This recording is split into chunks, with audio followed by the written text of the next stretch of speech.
ठोकर खाऊं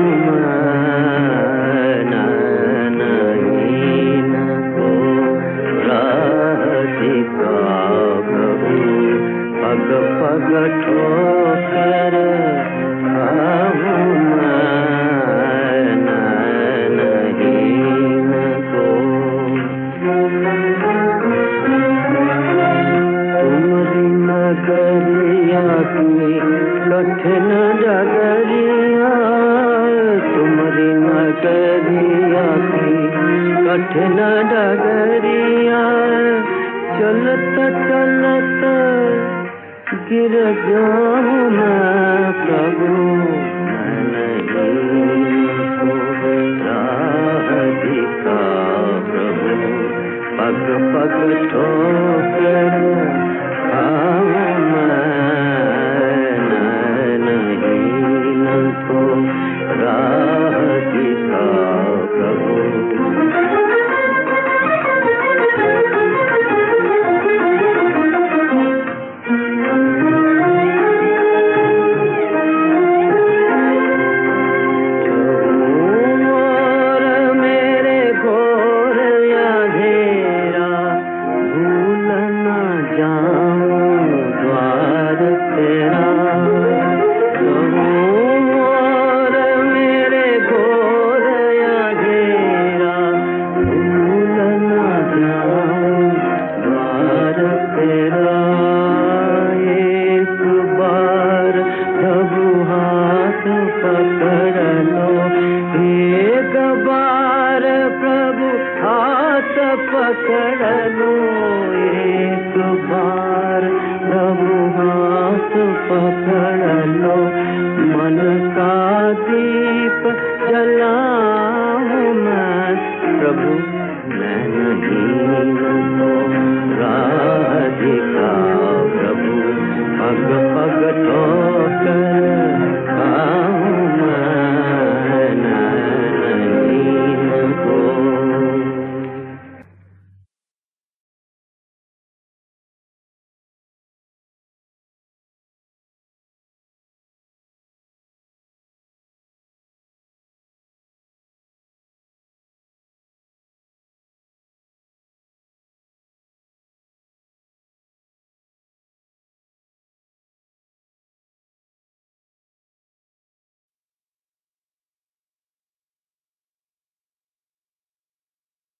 ओम शांति।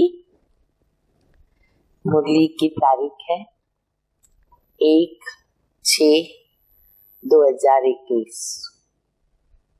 जून मास आरंभ हो रहा है और कहते कि आज का दिन जो है वो जागतिक पालक दिन। जो हमारे पालक हैं, माता पिता आदि, उनका विशेष दिन है। और बाबा ने भी आज मुरली में उनसे ही संबंधित हम बच्चों को बताया कि बच्चे वैसे तो विश्व की आत्माएं सब बाबा के बच्चे हैं, एक ही परिवार के हैं हम सब। परंतु जो हम बाबा के बच्चे बनते संगम युग पर ब्रह्मा के द्वारा बाबा अडॉप्ट करते, तो बाबा कहते ये तुम्हारी गॉडली फैमिली। सारे ईश्वरीय फैमिली के तो हैं, पर हम बच्चे प्रैक्टिकल में बाबा से वो संबंध जोड़ते हैं, प्राप्ति करते हैं। तो तुम्हारी गॉडली फैमिली है, माता पिता हमारे साथ है। कितनी खुशी की बात कहे, भाग्य की बात कहे। और वो भी कौन से माता पिता? पारलौकिक माता पिता, अलौकिक माता पिता हमारे साथ है, सदैव साथ है। इसलिए बाबा को हर सेकंड, हर पल हम साथ रखें, बाबा की छत्र छाया में रहे। कहते हैं ना लौकिक में भी कि वडीलों की छत्र छाया हमें बहुत मदद करती है, आशीर्वाद मिलती है, दुआएं मिलती है। इसी प्रकार पारलौकिक माता पिता से तो क्या नहीं मिलता। तो बाबा से हम कभी दूर न हो, बाबा को हम दूर न करें। दूर करने का मतलब कि बाबा को अगर हम याद नहीं करते ना, तो जैसे हम बाबा से दूर है। और बाबा को याद कर रहे हैं हर कर्म के अंदर, तो बाबा मेरे साथ है। तो बाबा मेरे साथ है तो छत्र छाया बाबा की है, और छत्र छाया बाबा की है, माता पिता की है, तो फिर हम सेफ हैं। एक बात मैंने पढ़ी थी बहुत अच्छी स्टोरी के रूप में। एक माता पिता के एक छोटा बच्चा था, वो प्रतिवर्ष यात्रा करने जाते थे, तो बच्चे को साथ में लेके जाते थे। हर बरस जाते थे और अपना पुण्य समझ करके 4 दिन उधर रह करके और वापस आते थे। बच्चा थोड़ा बड़ा हो गया तो प्रतिवर्ष की तरह उन्होंने यात्रा करने का प्लान किया। तो बच्चे ने कहा कि अभी इस बार आप लोग नहीं चलो, क्योंकि अभी मैंने बहुत अच्छी तरह से देख लिया, मुझे सब मालूम है, मैं अकेला जाके आता हूँ। पहले तो माता पिता ने कहा कि नहीं हम चलते हैं, लेकिन बच्चे ने कहा नहीं, आप लोग निश्चिंत रहो, क्योंकि अब मैं सब जान चुका हूँ, तो हम जाके आते हैं, मैं जाके आता हूँ। तो माता पिता ने कहा अच्छा ठीक है, लेकिन हम स्टेशन तक आपको छोड़ने भी चलेंगे। स्टेशन पर आए, बच्चे को बिठाया ट्रेन में। उसके बाद जब ट्रेन चलने लगी, पहले तो बच्चा बड़ी आराम के साथ सफर कर रहा था। धीरे धीरे ट्रेन आगे बढ़ी ना, एक स्टेशन पर एक भयानक व्यक्ति चढ़ा। जब उस लड़के ने उस भयानक शक्ल वाले व्यक्ति को देखा तो डर गया, घबरा गया। फिर वो कोशिश करने लगा कि मैं सो जाऊं, लेकिन उसको नींद ही नहीं आ रही थी। भय बढ़ता गया, घबराता गया। इतने में पिताजी का उसको आवाज आया कि बेटा डरो नहीं, मैं पास के ही कंपार्टमेंट में ट्रेन में हूँ, मैं तुम्हारे साथ हूँ।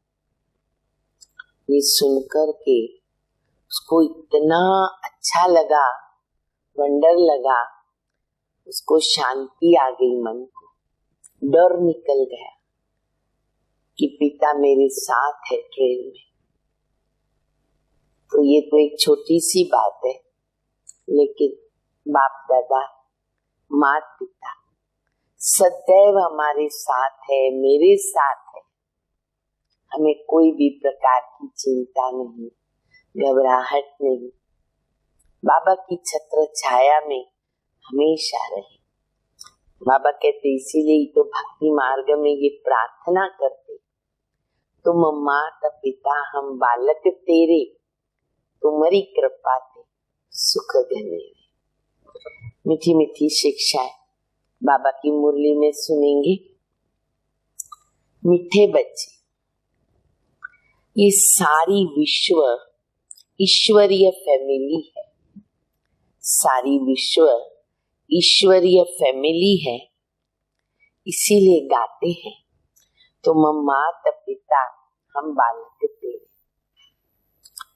तुम अभी प्रैक्टिकल में गॉडली फैमिली के बने। रोज प्रार्थना में लोग गाते हैं और हम प्रैक्टिकल संबंध में चल रहे हैं। प्रश्न है, बाप से 21 जन्मों का पूरा वर्षा लेने की सहज विधि कौन सी है? बाबा से पूरा वर्षा लेने की सहज विधि कौन सी? बड़ी अच्छी विधि बाबा ने बताई है। उत्तर है संगम पर शिव बाबा को अपना वारिस बना। ये बाबा ने कंडीशन डाली है, वो भी हमारे फायदे के लिए। बाबा कहते सब कुछ मेरे हवाले करो, तन मन धन जो भी कुछ तुम्हारे पास है मेरे ऊपर बलियार जाओ। तो मेरी क्या कंडीशन है? कि मैं 21 जन्मों के लिए तुम पर बलिहार जाता। तो संगम पर शिव बाबा को अपना वारिस बनाओ, तन मन धन से बलिहार जाओ, तो 21 जन्मों के लिए पूरा वर्षा प्राप्त होगा। बाबा कहे, जो बच्चे संगम पर अपना पुराना सब कुछ इंश्योर करते हैं, बाबा को इंश्योर करते हैं, उन्हें मैं रिटर्न में 21 जन्मों तक देता। कितना बड़ा भारी सौदा, बड़ा फायदा। वैसे तो पूरा कल्प ही बाबा हमको सुखी रखता, लेकिन 21 जन्म तो हम स्वर्ग में रहते। तो इसीलिए बाबा कहते, बच्चे ये कंडीशन है, मुझे वारिस बनाओ और मेरे वारिस बन जाओ। गीत हम सभी ने सुना, नैनहीन को राह दिखा प्रभु, पग पग ठोकर खाऊं मैं। ओम शांति। बच्चों ने गीत सुना। ये भगत भगवान को पुकारते। भगवान को पूरा न जानने के कारण मनुष्य कितने दुखी है।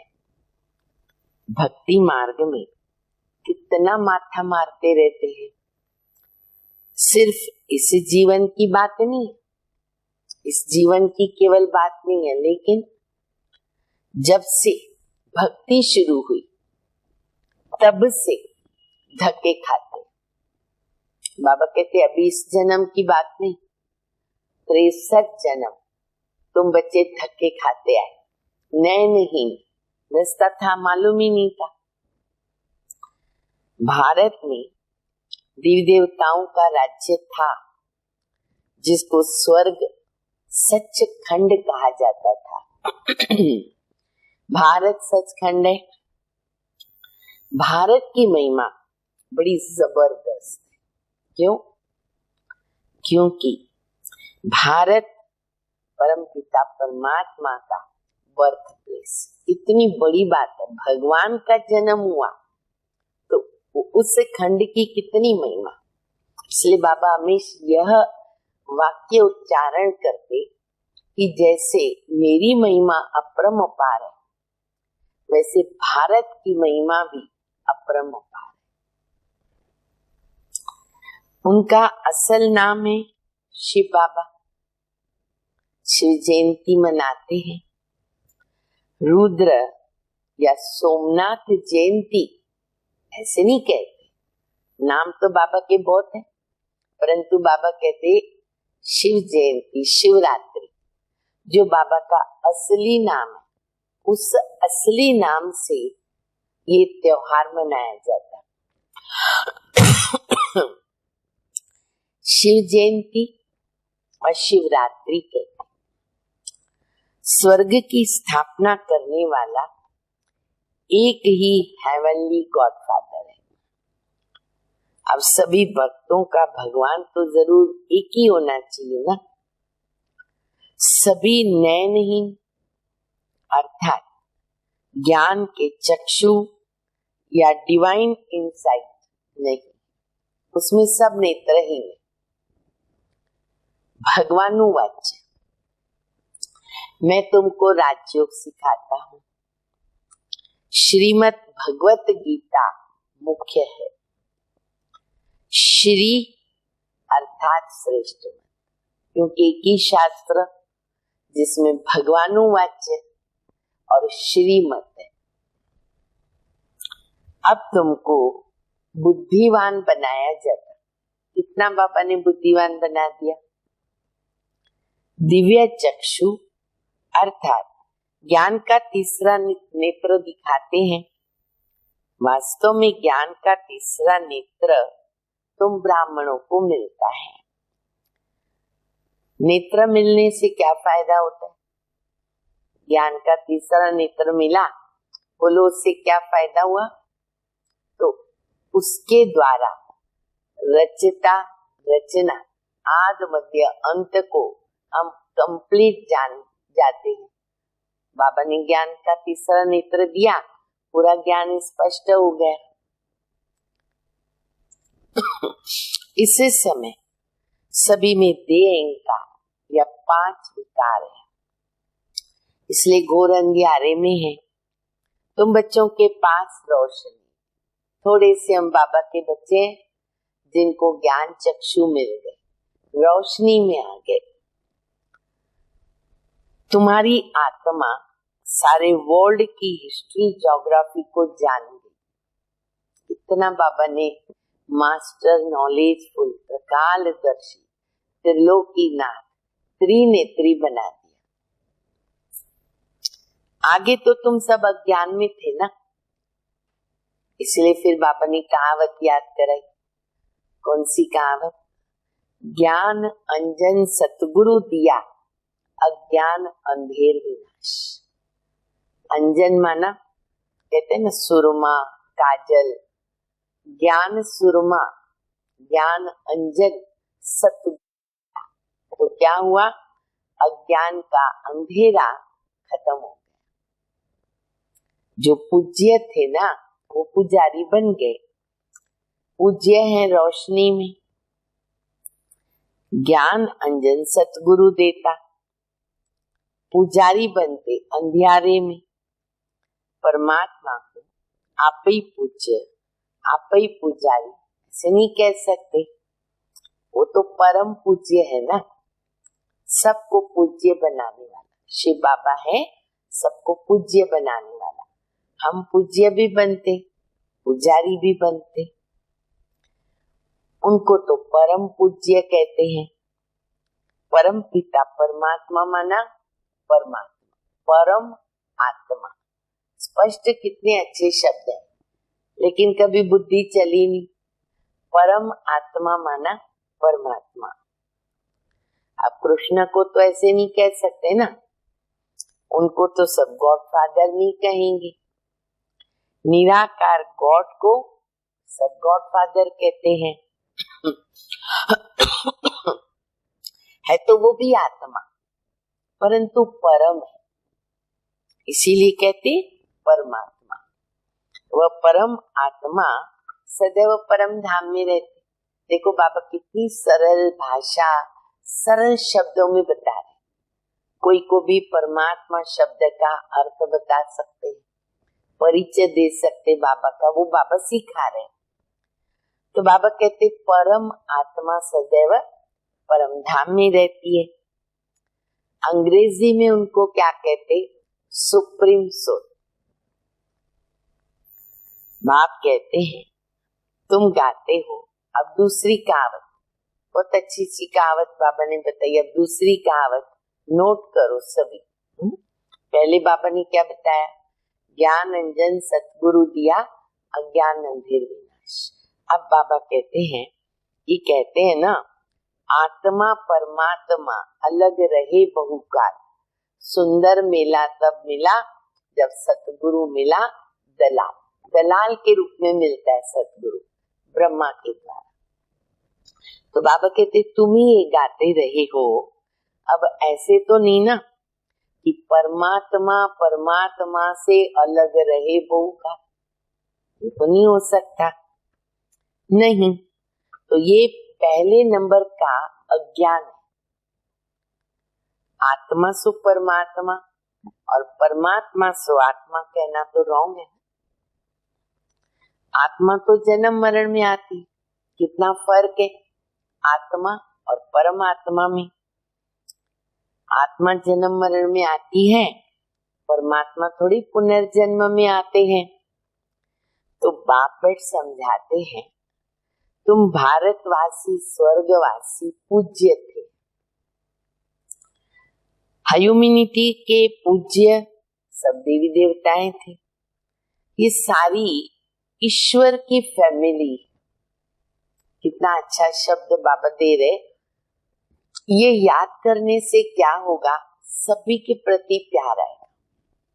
घर में एक माता पिता भाई बहन होते, कुछ ऊपर नीचे हो भी जाता है, प्यार खत्म नहीं होता जल्दी। तो बाबा कहते पूरा विश्व ईश्वरीय फैमिली।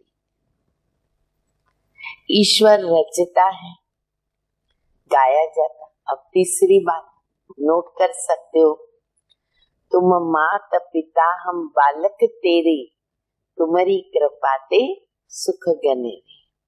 तो फैमिली हो गई ना, अपने मुख से ही हम कह देते तुम माता पिता, और सभी ऐसे कहते। मान लो पति परमात्मा के आगे कहेगा तुम माता पिता हम बालक तेरे, पत्नी क्या कहेगी? वो थोड़ी कहेगी तुम सास ससुर मेरे, नहीं, वो भी माता पिता कहेगी। तो उस हिसाब से हम सभी एक ही माता पिता के बच्चे हो गए। तो बाबा कहते फैमिली हो गई। अच्छा भला ये तो बताओ, तुम माता पिता कहते किसको? ये कौन कहता है? कहने वाली कौन और किसको कहते हो? तो आत्मा कहती है कि तुम माता पिता, तुम्हारी कृपा से स्वर्ग के सुख घनेरे हमको स्वर्ग में मिले हुए थे। तुम माता पिता आकर स्वर्ग की स्थापना करते हो, हम आपके बच्चे बनते, हमें मिला है सुख, इसीलिए तो फिर याद करते हैं। बाबा कहते मैं संगम पर आकर राजयोग सिखाता हूँ नई दुनिया के लिए। मनुष्यों की बुद्धि बिल्कुल भ्रष्ट बन गई। स्वर्ग कोई नर्क समझ लेते। कैसे? स्वर्ग को नर्क समझ लेते। अभी नर्क में बैठे हैं, जैसे बाबा कहते हैं ना, कईयों के पास बहुत सारा पैसा सब कुछ है, तो कहते हम स्वर्ग में भी आई बैठे। वैसे स्वर्ग को भी नर्क बना दिया। कैसे? तो कहते वहां भी कंस, जरासंधी, हिरण्याकश्यप सब थे। राम के साथ रावण, कृष्ण के साथ कंस, और कितने सारे असुर बताए देवी देवताओं के सामने। तो कहाँ भी स्वर्ग रहा नहीं। बाबा आकर समझाते हैं, क्या बच्चे तुम भूल गए? मेरी तो शिव जयंती भी तुम भारत में मनाते हो। गाया जाता शिवरात्रि। कौन सी रात्रि?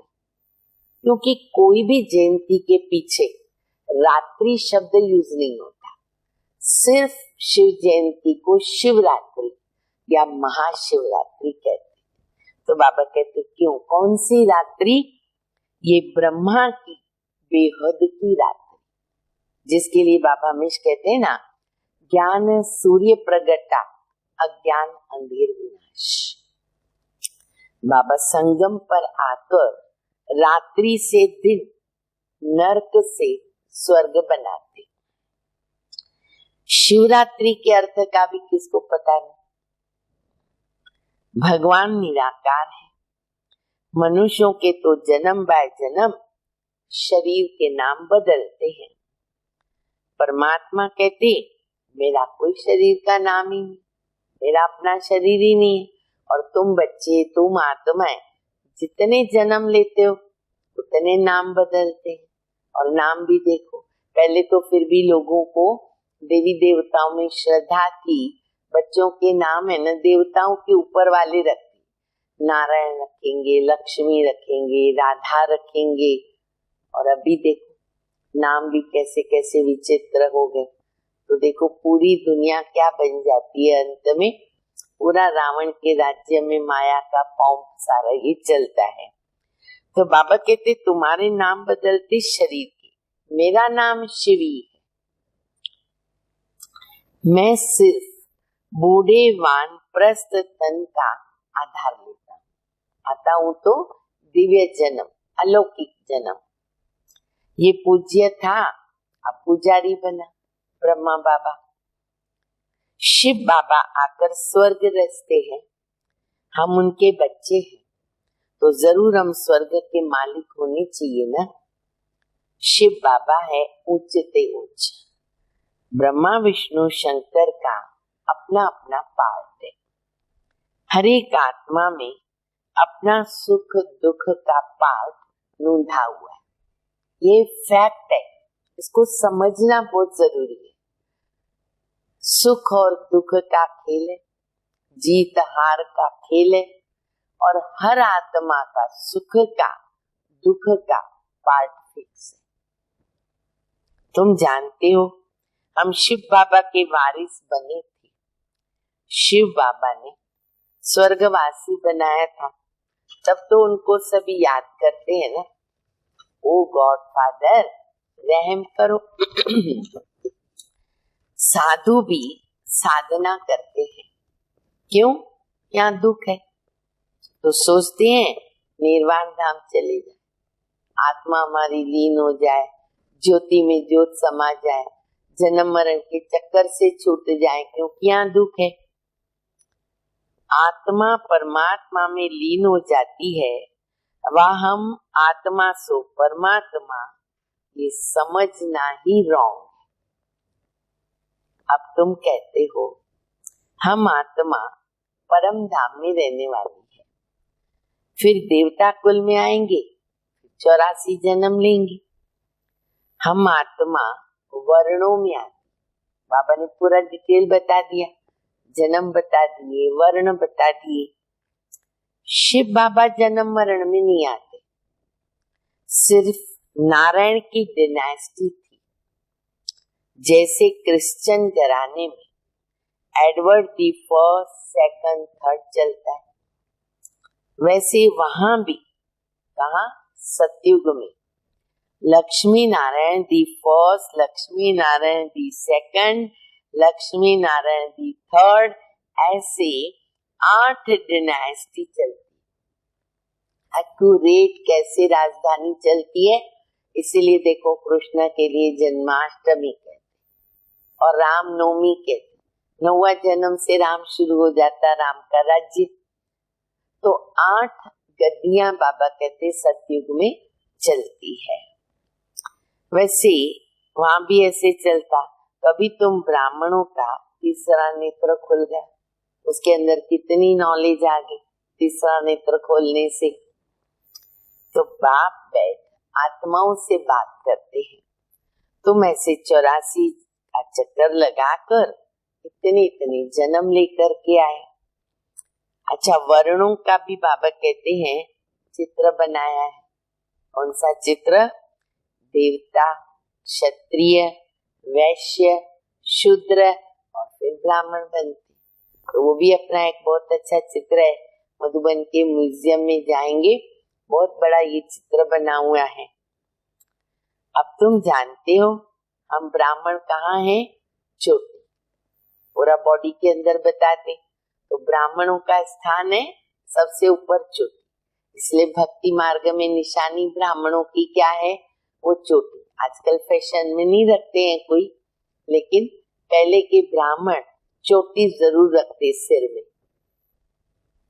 इस समय हम ईश्वरीय औलाद है, पर प्रैक्टिकल इस सहज राजयोग और ज्ञान से हमको सुख घनेरे मिलते हैं।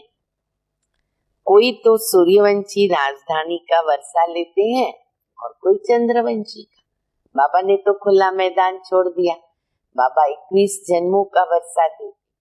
अब हम बच्चों की पुरुषार्थ पर डिपेंड हो जाता है। अच्छा पुरुषार्थ है सूर्यवंशी राजधानी में आते, कम पुरुषार्थ है तो चंद्रवंशी में आते। सारी किंगडम स्थापन हो रही है, हर एक अपने पुरुषार्थ से वो पद पाते हैं। कोई अगर पूछे कि अभी पढ़ते पढ़ते हमारा शरीर छूट जाए तो क्या पद मिलेगा?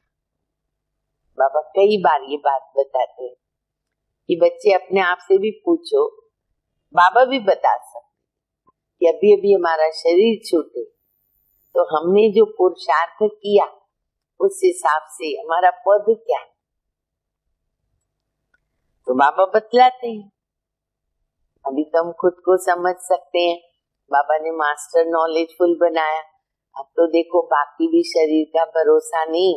हाँ, कितना जबरदस्त वायरस जो है, कितने तत्व देखो क्या तूफान मचा रहे, सब कुछ चल रहा है।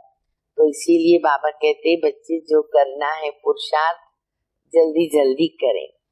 योग से ही तो आयु बढ़ती है। ऐसे कई बच्चों के अनुभव हमने सुने हैं कि जितना वो योगी बनते जाते, तो कहते हैं कि दीदी हमको ना बचपन में ज्योतिष ने बताया था कि हमारी इतनी आयु है, लेकिन आज उसको 10 वर्ष हो गए, 15 वर्ष, 20 वर्ष तक भी हम आगे बढ़ गए। तो ये आयु बढ़ती है बाबा की याद में, योग से आयु बढ़ती है, विकर्म भी विनाश होते। और कोई उपाय पतित से पावन बनने का है ही नहीं। पतित पावन कहने से भगवान याद आता, परंतु भगवान है कौन ये नहीं जानते। ये सबको आता है बुद्धि में, भगवान है, लेकिन कौन भगवान नहीं जानते। बाबा कहते मैं तो भारत में आता हूँ, ये मेरा बर्थ प्लेस है। सोमनाथ का मंदिर कितना आलीशान है।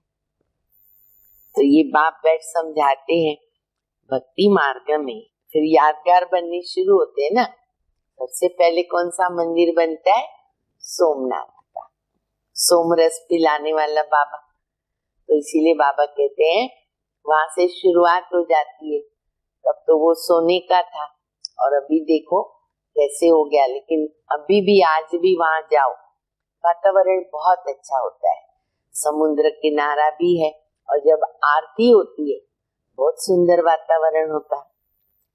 जब पुजारी बनते हैं तो पहले पहले सोमनाथ का मंदिर बना, राजा विक्रमादित्य के द्वारा स्थापना होती और भक्ति शुरू हो जाती है। भारत तो सतयुग त्रेता में बहुत शाहूकार था, मंदिरों में भी तो अकी 4 धन था। अब यादगार तो एक ही मंदिर का है, लेकिन बाबा हमेशा कहते बच्चे बहुत सारे मंदिर होते, क्योंकि राजाएं तो बहुत होते छोटे बड़े, तो वो लोग अपना अपना मंदिर बनाते हैं। यहाँ तक कि शाहूकार प्रजा वगैरह होती है, वो लोग भी सोने के मंदिर बनाते घर में। तो इसीलिए मंदिर तो बहुत बनते, क्योंकि हमारे पास सतयुग त्रेता का बहुत सारा धन रहता है। भारत तो हीरे तुल्य था, अब तो भारत कंगाल कौड़ी तुल्य बन गया। तो फिर बाप आकर भारत को हीरे तुल्य बनाते हैं। कोई से भी पूछो क्रिएटर कौन, तो क्या कहें? परमात्मा, भगवान है। अच्छा भला वो कहाँ रहते हैं? फिर दूसरा प्रश्न करो वो कहाँ रहता है, तो कह देंगे सर्वव्यापी। तो देखो पारा ही नीचे उतर गया, मुख से गलत निकल जाता है, सर्वव्यापी। बाबा कहते ये सारा झाड़ जड़ी भूत अवस्था को पाया हुआ है। अपने को देखा जाता हम लायक बने हैं, कहाँ तक लायक बनना है? जो बाबा मम्मा की गदी नशीन बन सके, तब तो भाई हाँ कोई बात है। बाबा मम्मा के बनकर वर्षा तो ऊंची पाना है ना, छोटा मोटा नहीं चाहिए, कोई भी पद मिल जाए, स्वर्ग में चले जाए, नहीं। बाबा मम्मा को फॉलो कर बाबा मम्मा के तत्व नशीन बनना है। ये है पति दुनिया, पवित्रता है मुख्य। अभी no health, no wealth, no happiness. ये है रोनिया के पानी मिसल, यानी मृग तृष्णा के समान। इस पर भी दुर्योधन की कहानी शास्त्रों में लिखी गई है।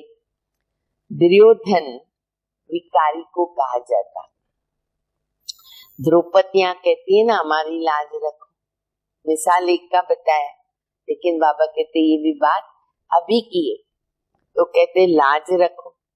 सब द्रौपदियां, बाबा कहते सब बाबा की बच्चियां जो है ना, और उसमें भी जो बंधन वाली होती है, पवित्रता के लिए बहुत विघन पड़ते हैं।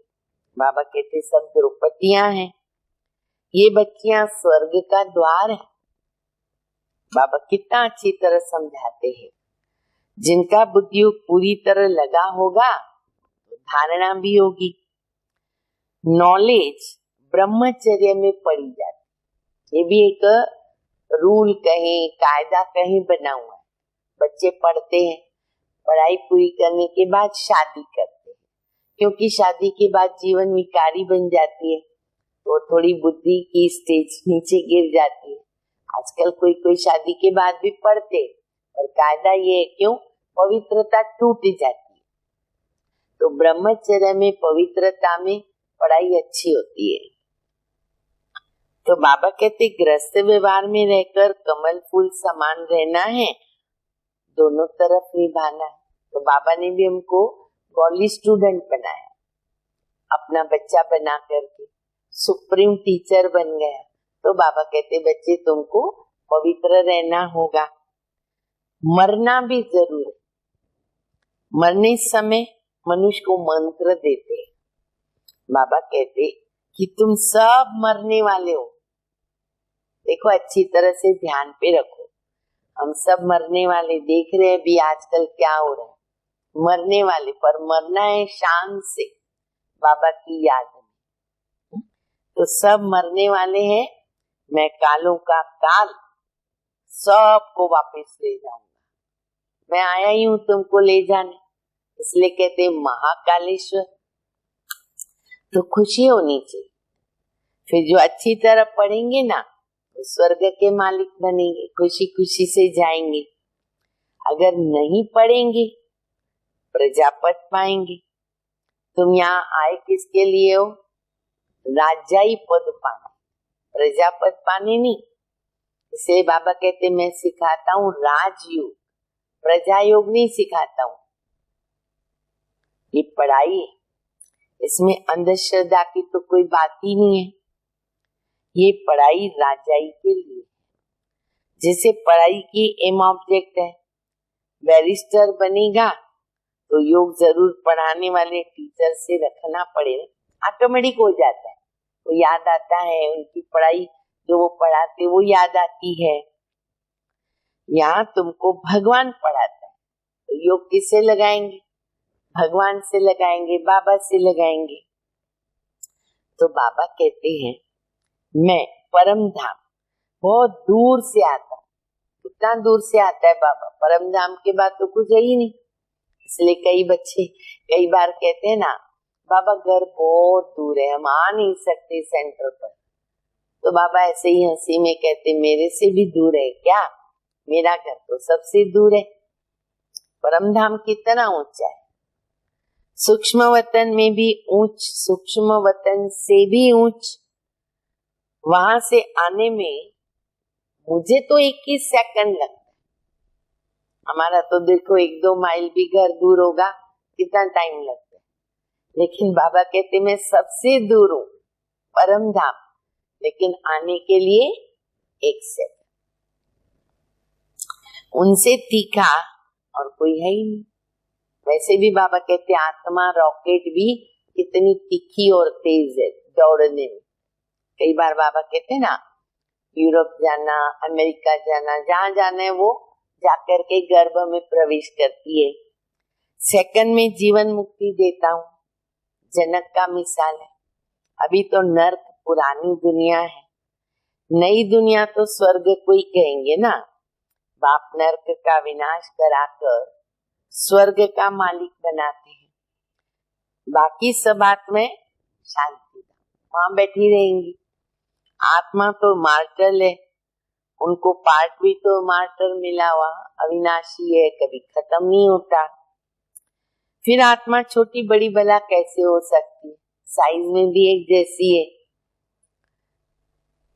अथवा वो जल भी नहीं सकती, मर भी नहीं सकती, है ही स्टार, छोटा बड़ा नहीं हो सकता। अब तुम हो गॉड फादरली स्टूडेंट, ये भी टाइटल याद रखें, हम गॉड फादरली स्टूडेंट्स हैं। गॉड फादर नॉलेजफुल है, ब्लीसफुल है, तुमको पढ़ा रहे।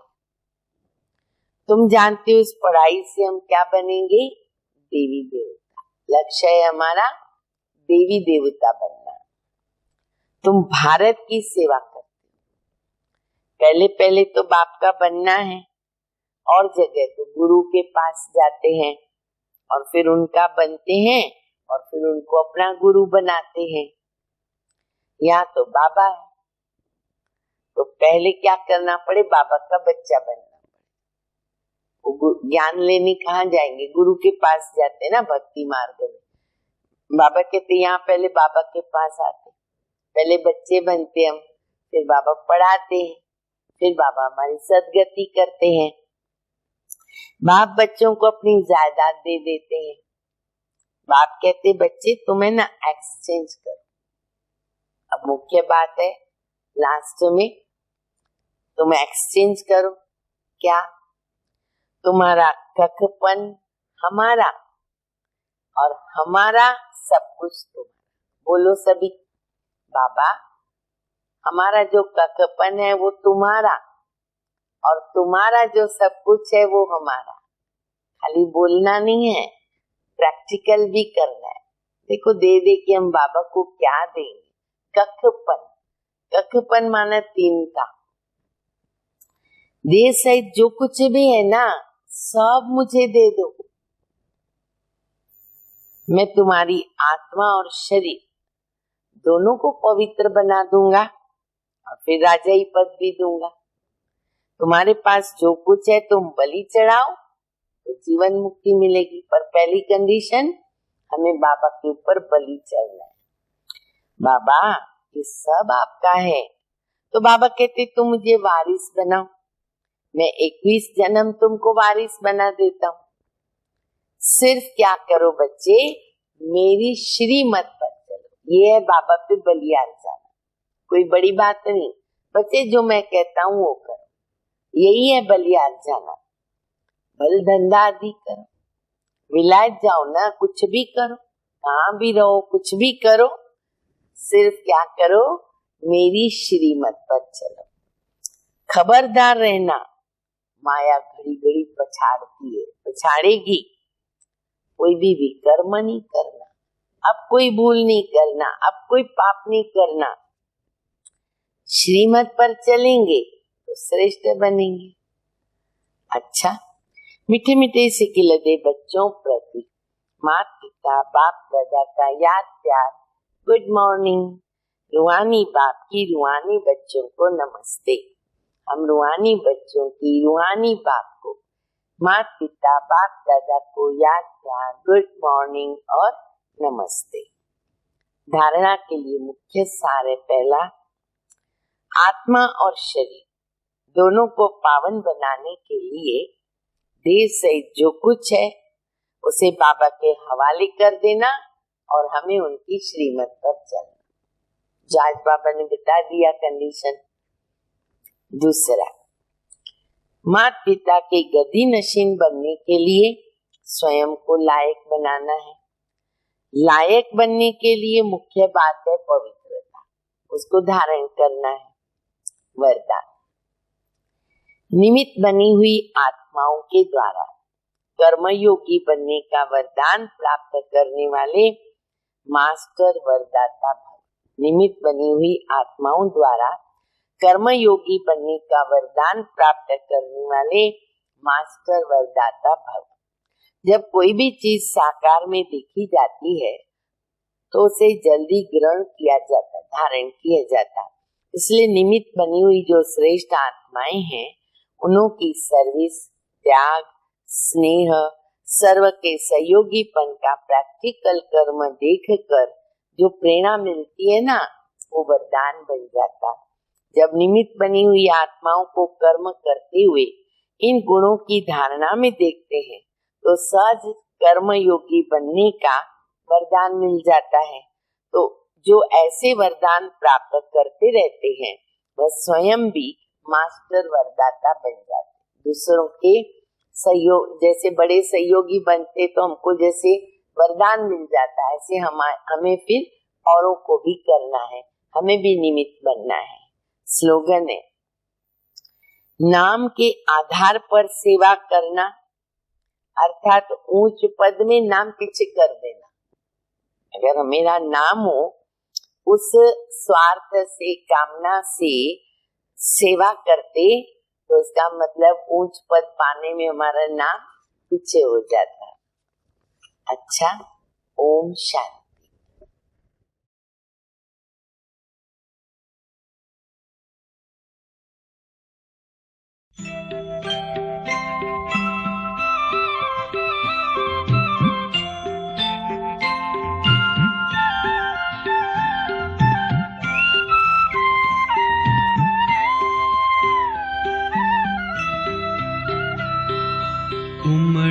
चली शांति की सरिता भूमंडल पर आज। ओम शांति भवन में सजे विश्व शांति के साथ उमड़ चली शांति की सरिता भूमंडल पर आज। ओम शांति भवन में सजे विश्व शांति के साथ ओम शांति भवन में शिव संदेश सुनाए अंधकार भटके मानव को शांति पथ दर्शाए। ओम शांति ओम शांति ओम। उमड़ चली शांति की सरिता भूमंडल पर आज। ओम शांति भवन में सजे विश्व शांति के साथ